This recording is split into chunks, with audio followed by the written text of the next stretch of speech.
Assalamualaikum warahmatullahi wabarakatuh. Nama saya Katakwa dari kelas 3A D4 Teknik Informatika dari Universitas Logistik dan Bisnis Internasional dengan NPM 714220045. Di sini saya akan menjelaskan beberapa hal tentang RAS dan prakteknya.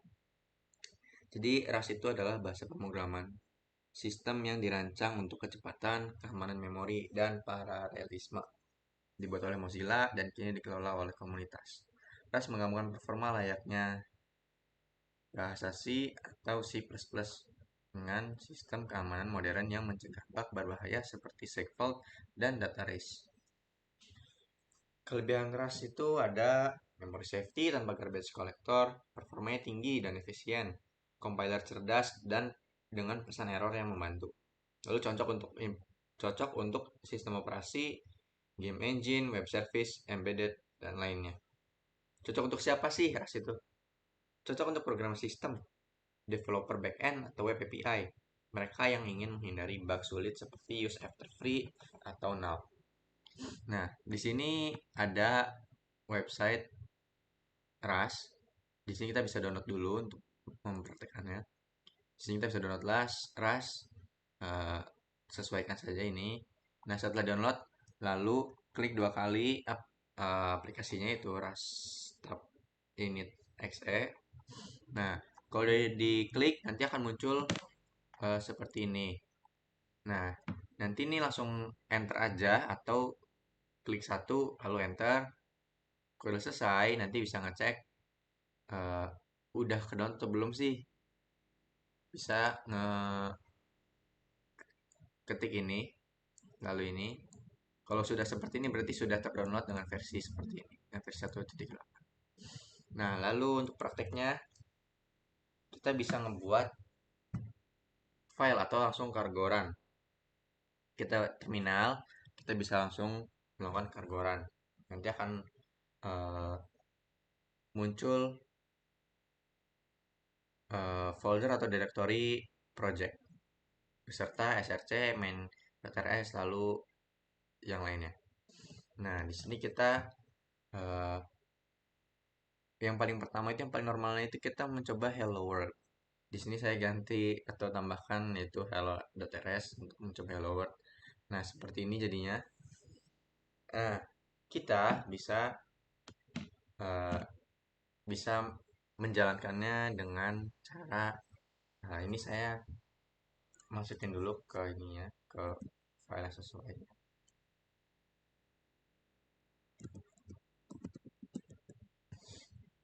Nah, lalu ini tadinya nggak ada nih yang kayak ginian nih, tadinya nggak ada. Nah, jadi kita eh, ketik seperti ini, ras si spasi nama filenya hello.rs.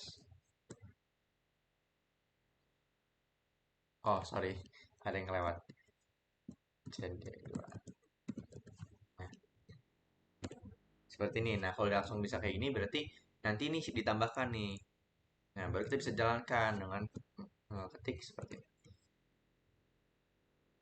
Klik langsung namanya seperti ini. Nah, bisa tuh hello world. Tuh sesuai, ya kan? Nah, kalau misalkan jadi biasa doang nih. Hello world. Soal seperti ini. Nah, ini nggak bisa langsung di kayak tadi kan tuh. Masih belum keganti. Jadi harus diulang. Seperti ini. Lalu oke. Nah, lalu kita coba ownership. Di sini ownership. Ownership ini konsep penting untuk diras untuk yang mengatur kepemilikan data. Setiap nilai diras memiliki satu milik dan ketika pemilik keluar dari skop, nilai tersebut akan dihapus dari ownership. Nah, di sini itu X diatur untuk menyimpan data ini. Nah, tapi di bawahnya ownership yang ingin dipindahkan dari X menjadi Y, maka Y sama dengan X. Itu bisa dites dengan langsung ini aja. Sudah ada sebelumnya sudah dilakukan rasi.ownership.rs. Langsung aja ownership hasilnya try. Lalu ada reference. Reference itu memungkinkan Anda untuk menggunakan sebuah nilai tanpa mengambil kepemilikannya. Ini berguna untuk fungsi yang perlu membaca data tanpa mengubahnya. Bisa langsung dites saja reference. Nah, ini hasilnya ini. Bisa langsung ke print langsung dari ini. Mengambil S dan N dari sini.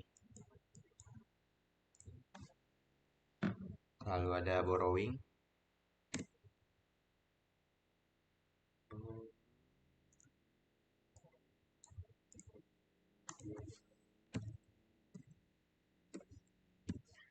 Borrowing dirasa memungkinkan Anda menggunakan sebuah nilai tanpa mengambil ownership-nya atau kepemilikannya. Ini berguna untuk fungsi yang perlu membaca data tanpa mengubahnya.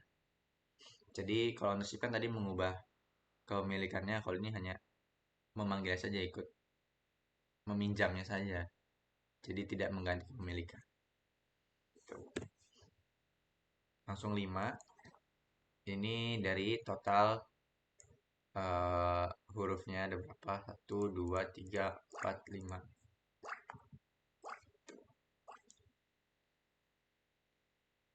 Nah, lalu ada clone digunakan untuk membuat salinan data di memori chip. Bisa dites. Nah, ini data ini jadi dua karena di clone kan. Jadi A-nya itu kalau data, B-nya itu A di clone. Jadi A-nya ada dua, A di cloning. Jadi terus gimana ya? Jadi A itu kan data. Nah, B ini ngebuat cloningan dari A. Jadi sama. Jadi B ini duplikat dari A. Jadi kalau di print ini A sama B ya jadinya data-data. Tuh. Nah, lalu ada copy itu memungkinkan tipe data untuk disalin secara bitwise. Bisa dicoba langsung, bisa dites. Copy. Nah, 5, 5. Nah, di sini kan X sama dengan 5. Nah, Y sama dengan X. Nah, berarti ini Y itu ngebuat dirinya sendiri sama kayak X, yaitu 5. Jadi hasilnya 5 dan 5. Print seperti ini. Lalu ada scope.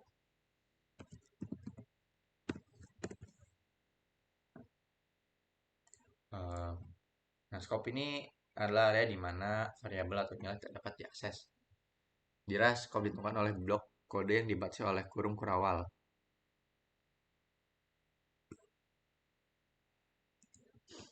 Ini hasilnya dalam scope cuma 20. Jadi ya ini kan sama dengan 20 ditentukan nih. Nah, ini yang kita print. Nah, tapi ada kurung kurawal ini. Nah, kurung kurawal ini diganti dengan yang koma setelah ini yaitu Y. Y-nya sama dengan 20, maka ini diganti dengan 20 seperti itu. Lalu ada mutable. Mutable memungkinkan variabel untuk diubah setelah dideklarasikan. Berguna ketika Anda perlu mengubah nilai variabel selama eksekusi program. Nah, hasilnya 6. Ini mah jadi kayak langsung aja ini mah X sama dengan 5, lalu ini ditambah sama dengan 1. Maka X sama dengan 5 tambah 1 yaitu 6.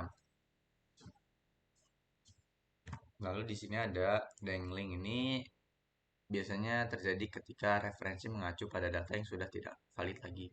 Biasanya terjadi ketika data yang direferensikan telah dihapus atau keluar dari scope. Ini tidak bisa dijalankan karena akan error. Karena ini not semua juga. Lalu ada slice. Slice adalah referensi ke bagian dari sebuah koleksi seperti array atau string tanpa mengambil kepemilikan atas data tersebut. Slice memungkinkan Anda untuk bekerja dengan bagian dari data tanpa perlu membuat salinan penuh, sehingga lebih efisien dalam penggunaan memori. Nah, di sini itu uh,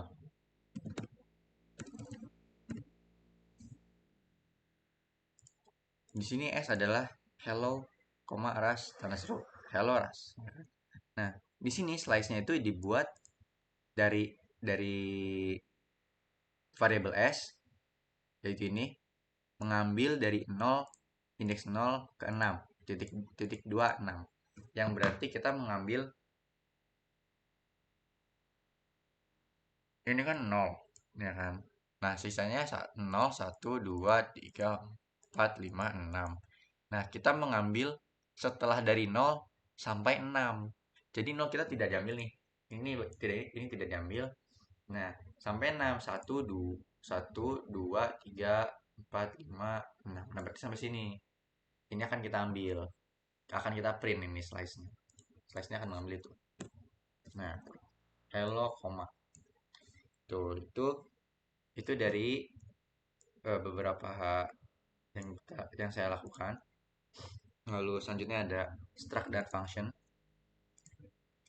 Nah, di sini ada beberapa function. Nah, struct ini mendefinisikan struktur data yang dapat digunakan untuk mengumpulkan data terkait. Di sini saya menggunakan user, lalu menggunakan nama dan umur. Nah, lalu ada create user, ini membuat instance user baru dengan nama dan usia yang diberikan. Lalu ini fungsi create user, ada fungsi print user untuk mencari informasi pengguna konsol. Ini menerima referensi ke user untuk mencari pemindahan kepemilikan. Nah, lalu ada fungsi lainnya. Di sini ada say hello atau ngeprint string. Lalu ada sum atau penjumlahan dua bilangan bulat dan mengeluarkan hasilnya. Lalu di sini ada double untuk mengkali duakan. Double mengalikan bilangan bulat dengan 2 dan mengembalikan hasilnya. Nah, is adult adalah memeriksa apakah usia yang diberikan menunjukkan bahwa seseorang telah dewasa 18 atau lebih. Di sini menggunakan boolean maka hasilnya itu true atau false. Di sini age diminta 18. Jadi apakah nanti kalau 20 berarti true, udah adult. Kalau di bawah 18 misalkan 17 maka dia belum, atau false. Lalu sini ada greet, mencetak pesan sapaan dengan nama yang diberikan. Ini menerima referensi ke string untuk menghindari pemindahan kepemilikan. Lalu user to string itu mengonversi user menjadi string yang berisi nama dan usia pengguna. Nah, lalu di sini ada yang mainnya, yaitu untuk memanggil semua fungsi lalu menjalankan semua perintah. Atau titik masuk program membuat beberapa user mencetak informasi mereka dan memanggil beberapa fungsi untuk menunjukkan berbagai konsep ras. Nah, sini ada ngebuat user, yaitu Rama, Ali, Budi. Ini umurnya nih 21, yang kedua. Nah, di sini ngeprint dari ini Rama, Ali, 22 sekian. Nah, lalu print user ini tadi ngebuat nama dengan umur sekian gitu. Nah, lalu di sini ada say hello atau uh, ngeprint atau memprint string. Di sini ada penjumlahan dengan angkanya 5 dan 3. Di sini ada double, mendabelkan 4. Lalu di sini ada is adult, apakah dia sudah dewasa atau belum, yaitu menggunakan U1 atau Rama umur 21. Lalu di sini ada grade class Asian. Lalu di sini ada user info menggunakan user to string. Nah, di sini kita bisa langsung ngetesnya.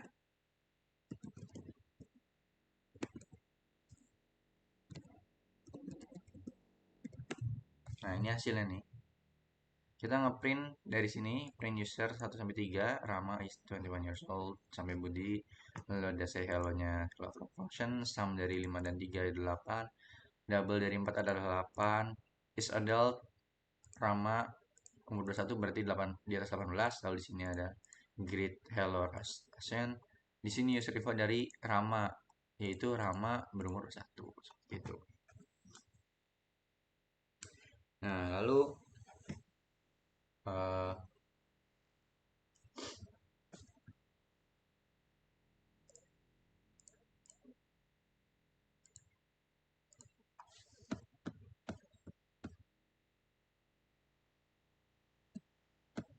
nah di sini ada memanggil function dari file berbeda, yaitu di sini.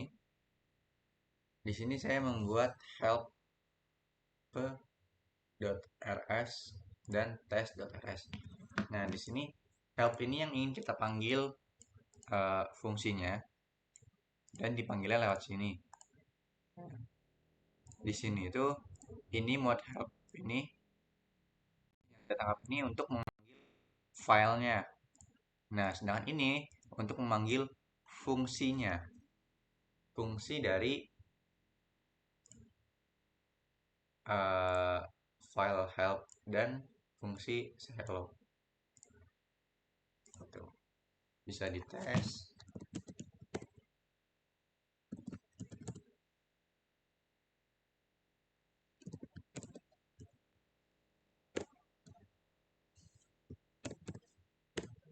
Nah, tuh. Yang kita jalankan adalah tes yang mana kita memanggil file help dan fungsi say hello dari file help.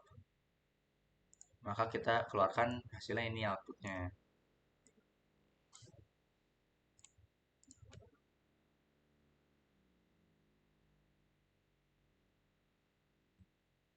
Nah, perbedaan Cargoran dan Cargo Build itu, kalau Cargoran itu mengcompile lalu mengeksekusinya, sedangkan Cargo Build hanya melakukan compile untuk memeriksa apakah bisa dieksekusi atau tidak. Bisa kita coba.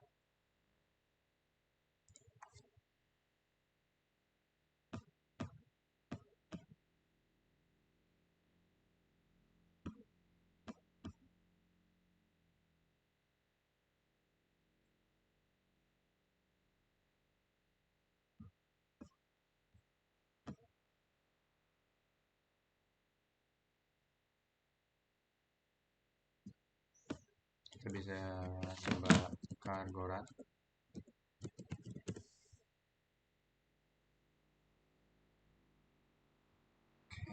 Oke, kita keluarin dulu dari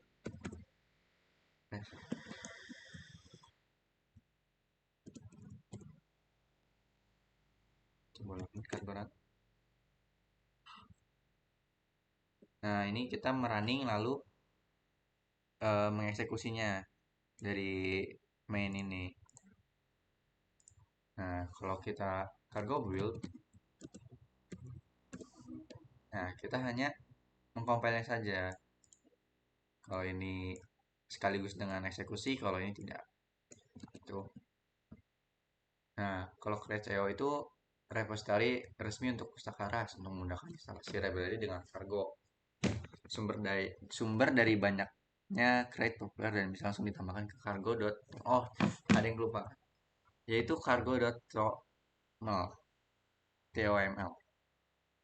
Nah, di sini itu file TOML ini menjelaskan kalau ini adalah nama projectnya atau nama direktorinya, yaitu ini Helloras. Ini adalah versi aplikasinya, ini adalah edisinya, dan ini untuk mendeklarasikan library pihak ketiga. Itu. Lalu ada perbedaan library dan file utama di RAS. Fungsinya library digunakan sebagai modal untuk library, sedangkan file utama dijalankan dengan main. Lalu memiliki lokasi yang sama, itu di source, di folder source, tentu saja dengan nama file yang berbeda. Library.rs untuk library dan main.rs untuk file utama. Lalu library dieksekusi atau diimport via use, sedangkan file utama dengan Cargoran. Sekian dari saya, kurang lebihnya mohon maaf. Wassalamualaikum warahmatullahi wabarakatuh.